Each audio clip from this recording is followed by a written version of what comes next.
Something happens to a woman when she hits 50. 50 is the magic number, and she becomes scared, fearful, like she's just been nose to the grindstone working all these years. And now she sees the end of the runway being retirement.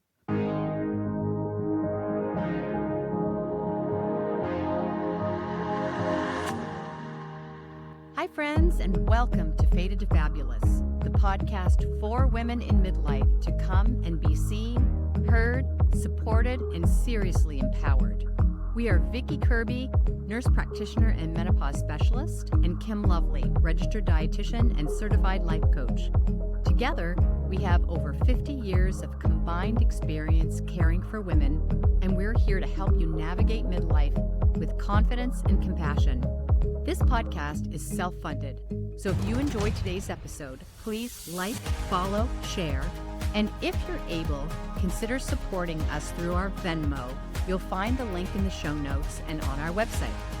This podcast is intended to educate and support women, but it is not a substitute for medical advice. If you are experiencing health concerns, please consult with your healthcare provider. Our goal is simple: to help you feel stronger, healthier, and more vibrant, so you don't just get through midlife, you thrive in it. Welcome to Fated to Fabulous. Good morning. Good morning. Hi, everybody. Welcome to Fated to Fabulous, Pam. So good to have you here. We have Pam Richardson, who's an amazing, lovely lady who I met a couple years ago. Our title of today is Smart, Savvy, and Starting Now, Money in Midlife. So we thought you were the perfect person for this. And when I met Pam, she said, I'm a women's financial coach. And I was like, the world needs you. Do you want to tell us a little bit more about that and about you? Sure. Well, first of all, thank you for having me here. I so just welcome. love coming and sharing the word about money and wealth and women. And I'm a wealth coach and financial educator. Have been for about 10 years or so. I did not get here by accident. There was an episode that happened in my life. I was a hot mess with money. I spent more than I earned, so I was deeply in debt and had been through a number of inheritances. I'm a serial inheritor, something I never admitted before because there was a lot of shame that came with that. But the bottom line is I did. I inherited about $500,000 at 25. It came in, it went out. And I had just learned that I would be inheriting a large sum of money. And I knew that if I continued on my path that I was on, that money would come in and go out just like the first inheritance did. So I sought treatment from a woman in California, Karen McCall, who I believe is a pioneer in the industry of financial recovery. And so I worked with her on debting, and she introduced me to Barbara Stanley Hewson, and it's history since then. I guess that's wrong to say you enjoyed the torment that your put you through. But what I realized was that I couldn't be the only one who suffered like this, and who it's a real challenge, you know. And from there, I went through Karen's program, but I did not sit for the boards of it, but did go through Dave Ramsey's Master Financial Training, Coach Connection, Master Financial Training. There's another one that I've done, which talks about sacred money archetypes with Kendall Summerhawk. I like to get educated in a variety of different avenues and meet people where they're at, because no one person has the same issues when it comes to money. Oh, absolutely. Absolutely. I love that backstory. I didn't know that backstory. Not many people do, because it's only been the last few months that I have come out with the Congratulations. Congratulations, honestly. That's so helpful. I mean, honestly. You should be very proud of yourself. It's a big deal to be able to be vulnerable, because it helps people to be vulnerable with you. What do you see women in this stage of life struggle with the most when it comes to finances? Well, I think there's a lot of different avenues that women can struggle with. Often what I saw as I was evolving my practice is that something happens to a woman when she hits 50. 50 is the magic number, and she becomes scared, fearful, like she's just been nose to the grindstone working all these years. And now she sees the end of the runway being retirement, but yet she might have some parents who are still around. She might have young children or children, period. It doesn't matter what their ages are. We can enable them at any age. So I think that's a big thing for women is you can also get divorced. Yeah. Also at this age that I'm starting to see now is a lot of widows emerging. And all of a sudden they go from being taken care of or having their husband take care of all the finances, they take care of all the other stuff. And now they're stuck with having to learn everything. And oftentimes for those who are not proactive, it comes in an instant. And all of a sudden they have to be the go-to person for all the finances. And it's pretty overwhelming. So I think there are a lot of issues facing women our age. Absolutely. Yeah. So talking about avoidance, right? So I think that is a huge topic to unpack, right? So whether that avoidance comes from, I don't need to take care of it, there's someone else taking care of it for me, or I have plenty of time to tend to that, or perhaps, I'll like my own little disclosure here. I believed for a very long time that I was not good with money. Sure. You've been told that. I just believed it. But when I actually sat down and looked at my history, I realized that I was flipping good with it. And that was super empowering. And it didn't come, I don't think it came from somebody else necessarily telling me I wasn't. I think it came from misplaced shame, right? Like understanding that it's okay. Sometimes there is appropriate debt. For example, a mortgage on a home, right? Whereas in my old brain, like that was terrible. But understanding at certain stages of life. Yeah. Like at 25, you need a mortgage. And how you handle the debt too. Yes. Right. But I think that for me, that sort of turning point of fully understanding that not only was I not terrible, but I was way more capable than I thought I was. And I think that is where, a coach can be so helpful because it's going to force you to challenge your own beliefs about you. Right. Which, So what you did back then was you stepped into your power. Yep. And women are really afraid to own their power. We are really powerful in a lot of avenues, but when it comes to money, we just shirk. Oh, you know what? Here I go, painting that broad brush stroke again. So I want to say that for a lot of us, we're more comfortable not owning our power. I think a lot of women, too, have had that power perhaps removed from them, right?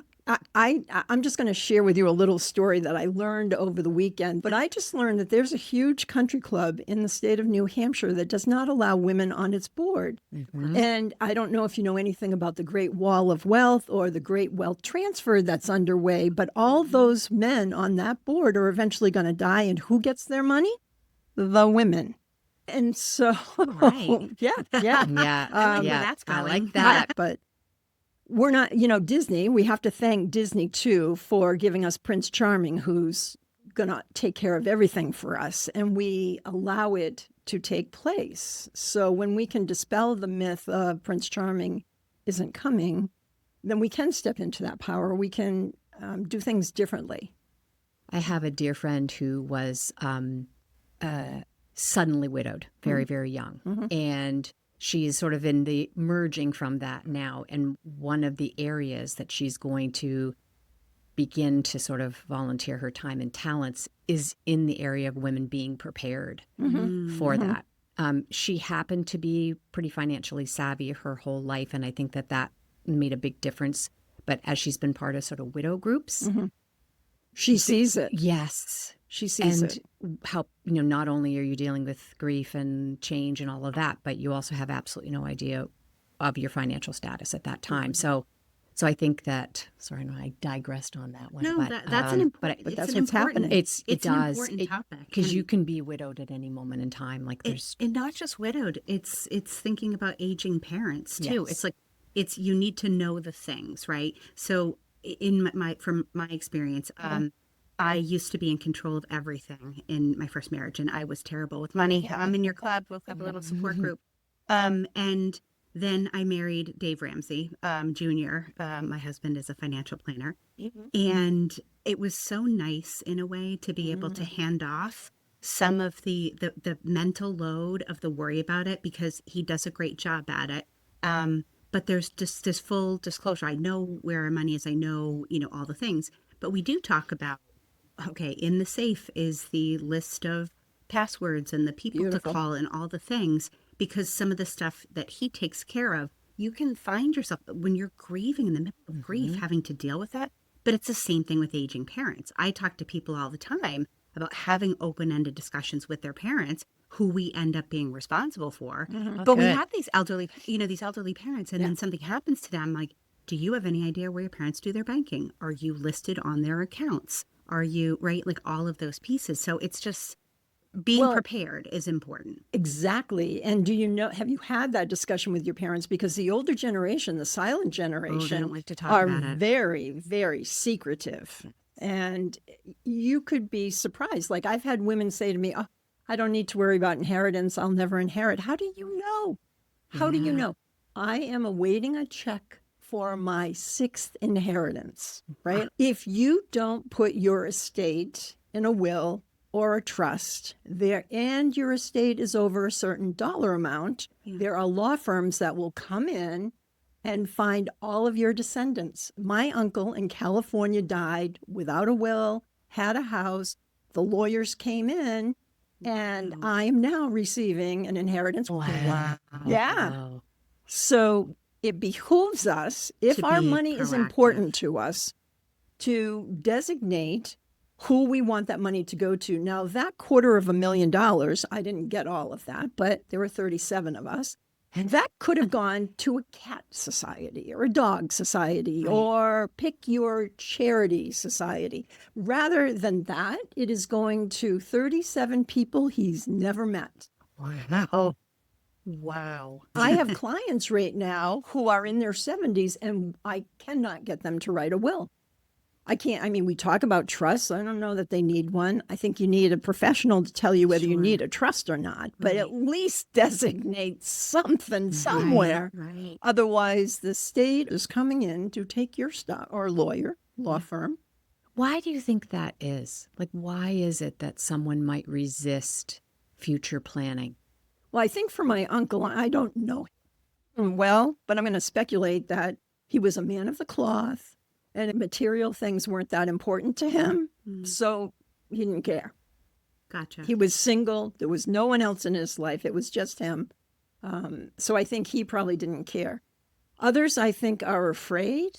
It's that avoidance. So money doesn't cause the avoidance. What is happening with the avoidance is the emotions that are underneath the money, right? Talk about that. The shame that might come from being either wealthy or Poor. debt-ridden or poor. Yep. So it could mask a lot of other feelings too. Failure. You're a professional woman, you're making great money, you do what you think is right, but you don't really follow the money or pay attention with it. And so you're not really sure where you're at. Well, that's avoidance. It could be because maybe in the past there were some failures or... What's something that women might be embarrassed to admit that they shouldn't be? I think debt is a big deal that we don't talk about. It could be that we signed our children's student loans and now we're responsible for them in our 60s and 70s when we should have a time of freedom. I don't want to have to get up and work 24/7 anymore. That ship has passed. I never thought it would. But I do think you get to be an age where you get tired and you just want a little bit more time freedom than you want work.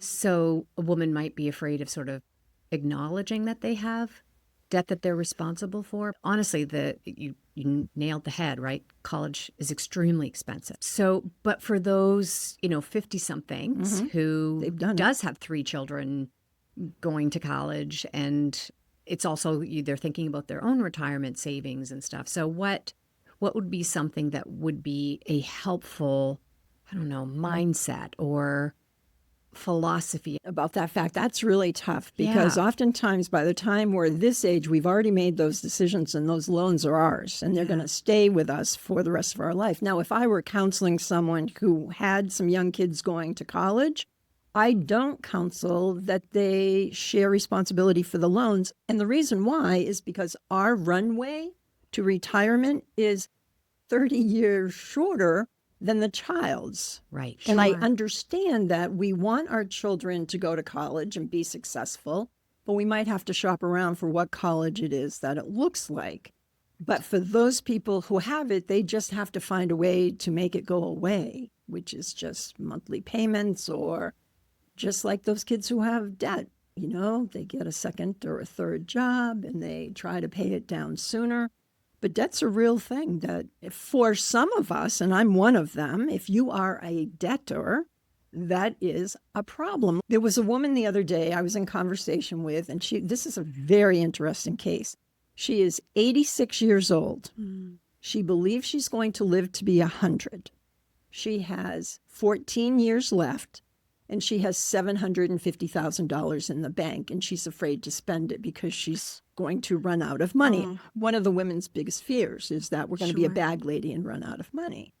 Now, I was like, oh my God. So my first question to her was, she was carrying some debt. She had about $2,000 in debt.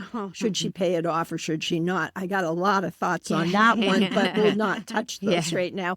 So my first question to her was, can you tell me how long you've had the debt for? And she said, well, I think it's about the last 6 years when I really stopped working. She stopped working at 80. How funny. But looking at her, I was like, God, she's younger than I am. I mean, I don't know what she's doing, but she's doing something great. So in talking with her, I knew that she didn't have a debting personality, that if she cleared out all the debt that she had, she wasn't going to go right back into it again. She was responsible with her money. She's scared enough so that she's not going to let that happen. But what she did need was more monthly income coming in. I had another man who wanted to take a mortgage from his house, home equity line of credit, and pay off his debt. And I asked him how many times he had been in that situation. We're on our third effort to clear up our debt. And in that case, until you go into either counseling with a trained therapist or you work with a money coach who can bust you on your ideations around money, that's a habit for him. And he would get that paid off, but I would take bets. And I told him, I said, I will take bets. You will do this again. And the next time, you're probably going to be even more in debt than you are right now. So for those of us who are like me, debt is not a good thing for me or people like me. But for other people like that 86-year-old God lover, just let a little more money come into your life and you won't have the debt. Yeah. If you could talk a little bit about to younger women. I know that we mostly have but hopefully some of our listeners can share this with their daughters. Yeah. Advice for young women. So I think there's a sort of almost trend and messaging that we're receiving right now that women should be having lots of children and marrying young and staying home. Because I think in today's economy and everything else, but what does a woman have to think about for protecting herself? Well, I think they can do a couple of things. I'm a firm believer in yours, mine, and ours. I believe in having, if you're married and partnered, whatever, a joint account for life, and you figure it out, the percentages and how the money gets there. But I'm also a firm believer in I have my account for whatever reason, and my partner has their account for whatever reason. They can shop with it. They can save it up and make a purchase. But I just believe we have to protect ourselves. It's all great when things are in love and things are wonderful, but when you go on the skids, people get nasty. Yeah, nobody goes into a marriage and says I'm going to try this for a few years and then get divorced. Get out. Right. Yeah. So if you have a woman who's going to stay home, which is nothing, that's wonderful, great. And that's part of the problem with women feeling inferior when it comes to having money is because we have so many stops in our career, right? Like we stop, we have children, We go back to work. We have parents we have to take care of. We come out of the workplace to take care of them. So we have stopgaps along the way. Our Social Security isn't, if you get Social Security by the time you're older, you know, isn't going to be anywhere near as large as our partners who have been in the workplace the entire time, seeing increases in pay the entire time. And I think you really need to think about that. Absolutely. I look at my daughter, and I don't know where she got it, because I don't know that I was a stellar example for sure, but she's watched the evolution of my business. But I love the idea of money dates. I don't care if you're partnered or single, have a money date with yourself. Sit down, cup of tea, glass of wine, and you go through the numbers. You look at the numbers. You decide where you want to be, do a vision board. But if you don't have intentions of what you want out of this life, then how do you know if it's ever going to take place? So I'm a firm advocate for a vision board around your money. But this thing about having a monthly money day, it could be weekly, it could be monthly, it could be quarterly.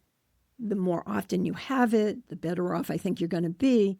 But she drags her husband into this conversation, and they sit down and they talk about it. And he is not the comfortable one around money, you know. But so in their case, she's guiding the way. She's Beautiful. helping. So I think talking about it, working things out, making decisions together. You know, in my practice, I have husbands who go off and buy tractors, and their wives are staying home worrying about how to make the tractor payment. That's not communication. How do you help people find balance between worry and living? And so I'll give an example. My husband is a financial planner. So he wants to plan for what if we live until we're 148 years old. Oh, dear. And we're not, probably not.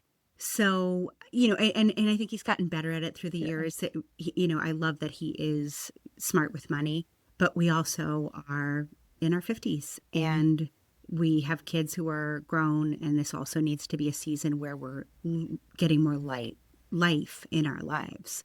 So what do you say to people to sort of help like find the balance in that? We're not going to go off and like blow through all our money by any means. Probably not, because you've been diligent. Right.